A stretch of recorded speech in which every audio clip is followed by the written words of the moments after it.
What is your style of parkour?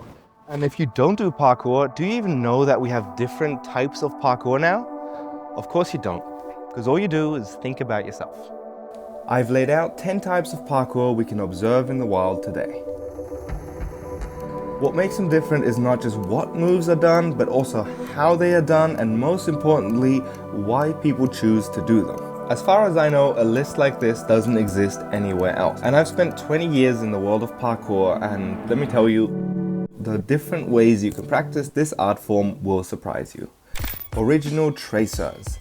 This is the OG version of parkour and is the backbone of all the other styles I'm going to show you today. And the reason this is the backbone of all other types is because it focuses on the fundamental moves. And these are so powerful that you can use them to overcome pretty much any obstacle. So instead of learning new tricks, the original tracers enjoy mastering the fundamentals.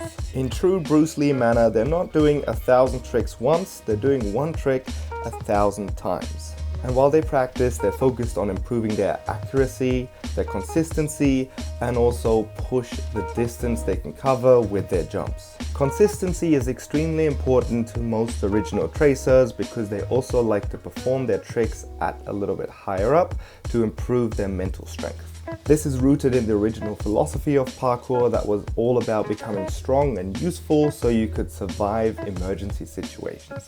And I mean, it's just kind of badass too. The Ascent and Descent style. Conceptually, this style is very similar to the original tracers, but instead of moving through a space horizontally, it focuses on moving up or down. Of course, this means a lot of the fundamental parkour moves like vaulting over walls are not as useful in this situation. Instead, the movement takes a lot of inspiration from rock climbing. What's also similar to rock climbing or bouldering is the mental approach. What I'm talking about is the heavy focus on problem solving. A lot of times the best way to move up or down a building is not immediately obvious. So figuring out the best way to do it, or if it's even possible at all, is a big part of what makes this style fun, but also creatively challenging. You might ask, well, what makes this style different from urban bouldering then? And to me, it's the element of flow and aesthetics that still play a part when performing these runs. Generally speaking, this style is quite rare because to begin with, it speaks only to a small subset of people, those who are interested in parkour and rock climbing. It's also really physically challenging and hard to make these runs look good. And on top of that, it's really hard to push this style without increasing your risk of injury. However, the moves developed by this small group of people has a big impact on the rest of the parkour world, which is why I felt like they deserved a category of their own. StreetAcro. People are going to get mad at me for even calling this a style of parkour because StreetAcro is not really about overcoming obstacles anymore. Instead, it's about doing the hardest tricks possible outside. You'll often see the StreetAcro type practice at a very simple setup. For example, a kicker or a ledge with a landing on grass or sand. And instead of looking for longer runs or combinations, they focus on single tricks. What's so interesting about StreetAcro is that it usually works the opposite way than the other parkour styles. What I'm talking about is that normally in parkour you see an obstacle and then you come up with a move to overcome that obstacle. StreetAcro is different, where usually you will come up with a move or a new trick and then you go out and you look for the perfect setup to do exactly the trick you envisioned. A lot of times people who practice StreetAcro will also go to a gym and build that setup to do the trick they had in their mind. Then they will try to make that move happen outside. And they'll even go as far as to build setups for their tricks outside, which would be a big no-no to the original tracers who will tell you you're not supposed to adapt the environment to your needs. Instead, you're supposed to adapt your skills to the environment, and that's what makes you improve. Well, looks like there's still plenty of improvement happening right here. The hybrid style is basically the combination of the original tracers and StreetAcro. Most people would call this style free running, but why I don't love that term is a conversation for another day. You remember how the original tracers would adapt the fundamental parkour moves to different obstacles and then push how precise or big they could make their jumps? The hybrid style takes that same idea, but then just extends it to the acrobatics. The tricks you're gonna see here are not as technical as in StreetAcro, meaning you'll see less double flips and triple twists, but instead the tricks are pushed into unique scenarios and done at an incredible scale.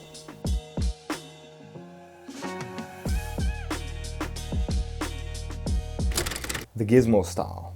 Gizmo literally means a gadget of which you can't remember the name. And that's the perfect name to describe this type of parkour training, because most moves you're gonna see don't have a name, and it would be a waste of time to try to give them a name. And that's because this style focuses on finding what makes a piece of architecture unique and then adapting your movement to it.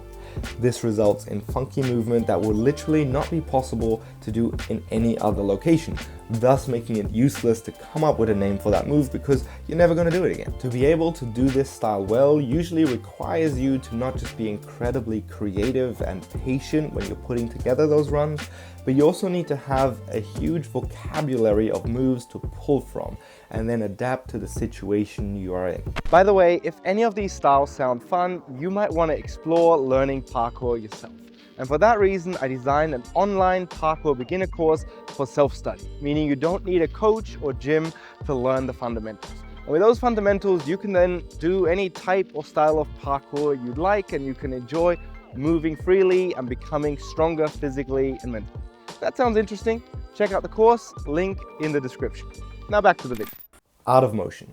My theory is that the rise of freestyle parkour competitions, most prominently the Red Bull Art of Motion, gave birth to a new style of parkour. In these competitions, athletes are incentivized to pack as many hard tricks into a small space and a short amount of time as possible. The result of this constraint is this contest style of parkour, which is characterized by a few things. First of all, the incredible density of movement. What I'm talking about is that you'll hardly see any dead space or room to breathe in between tricks. One banger just follows the next and the next and the next, and you have a hard time even seeing somebody take more than 1 or 2 steps between their tricks. Next is the trick choice. The type of tricks you're gonna see in this style are heavily inspired by martial arts tricking, and the parkour moves like jumps, vaults, or wall runs are usually not the star of the show. Instead, they act more as a filler or setup for the bigger acrobatics. Lastly, the choice of location. You might ask, why does this style focus on super simple, low resolution obstacles? Well, imagine for a second that you're an athlete preparing for a parkour contest. Usually you have no idea what the course will look like before you get there. So what moves are you supposed to practice? You could of course prepare a super cool, interesting trick that's only possible with a unique obstacle, like the Gizmo athletes. But what are the odds the contest setup will allow you to do that specific move? So how about instead you focus on the few basic elements you will find at 99% of competition setups.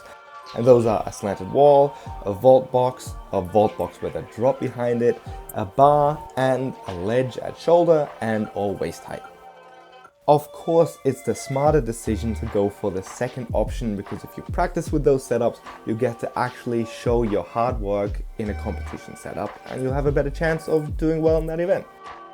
Of course, I don't want to say that's the only reason people practice that style. And I say that because this style of movement can stand by its own without any competition needed. The aesthetics are unreal. It is incredibly stylish.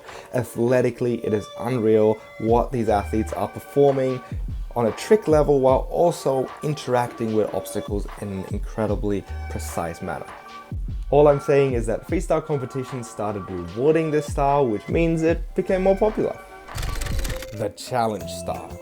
This style is definitely the nerdiest form of parkour, and I'm convinced it's basically an extremely creative way of masochism. At the core of this style are usually weird challenges involving swings, the use of narrow ledges, and awkward landing positions that require extreme precision and insane grip strength. The cool thing about this style is that you can practice it anywhere. I guarantee you that if you take some of the original Traceurs or StreetAcro guys to the spots you see the challenge type train at, they would say, "This is not a parkour spot, let's go somewhere else." In the meantime, the challenge camp is squeezing every last drop of delicious movement juice out of that spot. The annoying thing about this style is that even the most insanely difficult challenges usually don't end up looking like anything impressive. So you can't really show off with this style. But I guess that's a bonus, because it really makes the training session about finding fun and creative challenges instead of making yourself look cool. As a result, this style produces extremely strong, humble, and fun-loving humans. Nice. Obstacle dance. This style takes the original idea of moving from A to B and throws it completely out of the window, because clearly these guys are not going anywhere. While other styles use the body to explore the environment, this style is using the environment to explore the body. Damn, that was deep. What the hell am I talking about? This training approach focuses on finding funky moves and interesting connections between moves. The goal is to create an interesting choreography with a dance-like quality. This is fundamentally different from the other styles, which usually perform the same tricks at different locations. Obstacle dancers stay at the same location and try to push past their boredom so they can find new ways of moving. There are very few people who train this style exclusively. Instead, it's a style of training you can do to generate new ideas or enjoy the creative element within parkour, but without having to take any big impacts. I personally love this type of training because, apart from the aesthetic quality, I'm a bit of an introvert and there are not that many parkour spots where I live, so it's wonderful that I can go to just a simple handrail and have an awesome creative session of parkour. Fitness parkour. As you can tell by the name, this style focuses on using parkour and movement inspired by parkour to build a strong body and mind. During the early days of parkour, most people got into the sport because they wanted to learn impressive jumps and cool tricks. However, those early adopters quickly noticed the extreme health benefits of parkour, myself included. I experienced a full body workout that wasn't just fun, but also taught me how to coordinate and move my body beautifully for the first time in my life. On the mental side, parkour helped me reconnect with my childlike sense of play and exploration. On top of that, it taught me how to fall safely and came with a wonderful community. All those factors combined made me more confident as I moved through the world and more confident in myself overall, even in day-to-day life. The coolest thing is that all of that is possible without having to push your performance to great heights or take any risks. And that's what's at the core of this type of parkour training, while you often see it taught in a gym or in a workshop format. Off-axis. The name of this style refers to the axis of rotation that tricks are performed on. You see, historically, most flips in parkour have been heavily inspired by gymnastics or martial arts, which means you flip either straight over your head or you're twisting parallel to the ground. In this movement style, you break this rule completely by exploring all types of rotations, and these are heavily inspired by skiing, snowboarding, and rollerblading. Other key elements of this style are airforms and grabs, which were previously frowned upon or made fun of in the parkour world. But you'll also see elements of contemporary dance and a general playfulness that defines this approach to parkour. Literally everything goes. If I had to describe what's at the core of this type of movement, it is a feeling of surprise and delight. Often the choreography will make you expect a certain type of movement, but then surprise and delight you by doing something unconventional and completely unexpected. Even the off-axis flips often make you think that the athlete has lost control and is going to land on their face. But moments later, they magically land back on their feet and bounce straight into the next move, revealing that this was planned all along. Basically the parkour version of tossing a cat up in the air to marvel at their ability to contend with chaos and magically land back on their feet. And there you have it, 10 types of parkour. If you're the least bit curious to learn parkour yourself, please check out the link in the description and have a quick look at my online course. What's the worst that could happen? And before you parkour nerds yell at me in the comments, here are a few things I wanted to mention. When leaving your comments, please keep in mind that a list like this didn't exist before. So being the first of its kind, of course, I'm not going to get it right the first time. But I did think long and hard about this topic. I take it very serious, even put on a suit. And because of that, I would love to hear your thoughts as well. What do you think? Is there any style that didn't make sense to you, or any style that you would like to add to the list? For example, you could argue that parkour at height is a style of its own. But for this list, I decided against it because any of the styles of parkour could be done on a rooftop. It's a little bit like free solo in rock climbing. And please don't be surprised if you're struggling to put yourself into one of the categories neatly. Most athletes don't limit themselves to just one style. Last but not least, there's definitely an argument to be made that acrobatics shouldn't be part of parkour at all. But that's a story for a different video. Let me just say, all of these styles are definitely part of one big movement family, whether you want to call it parkour or not. And the reason I think they're all related is because they share the same roots, and we all love to train together, we watch each other's videos, we go to the same events, we get inspired by each other, and that's why I would say, even if the OG Traceurs and StreetAcro are not necessarily brother and sister, at the very least, they are distant cousins and they have no problem getting along once or twice a year when they meet during the family holidays. See you next time. Don't forget, link to course in the description.